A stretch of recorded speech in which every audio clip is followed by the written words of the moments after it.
Bismillah. Bürçlərin 23 fevrala ən düz proqnozu. Qoç, enerjin yüksəkdir. Yeni işə başlamaq üçün uyğun gündür. Ünsiyyətdə yumşaq olsan işlərin daha rahat gedəcək. Buğa, səbirli addımların nəticəsi verir. Maliyyə və ev mövzularında müsbət irəliləyiş görünür. Əkizlər, hərəkətli və xəbərlərlə dolu gündür.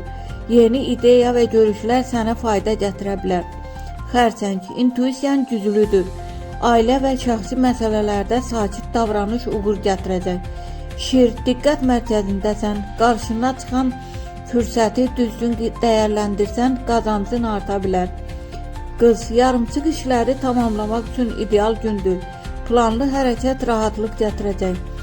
Tərəzi, balans qurmaq üçün vacibdir. Gözlənilməz təklif və ya görüş mümkündür. Əqrəb, gərginlik hiss oluna bilər. Amma soyuqqanlı qalsan üstün çıxacaqsan. Ox atan, yeni planlar və xəbərlər motivasiya verəcək. Aktiv ol, fürsəti qaçırma. Oğlaq, iş və məsuliyyət artır, amma nəticə sevindirəcək. Dolça, yenilənmə dövrüdür. Yeni fikir və tanışlıq şansı var. Balıq, hisslərin səni düzgün yönəldir. Günün sonu daha rahat keçəcək.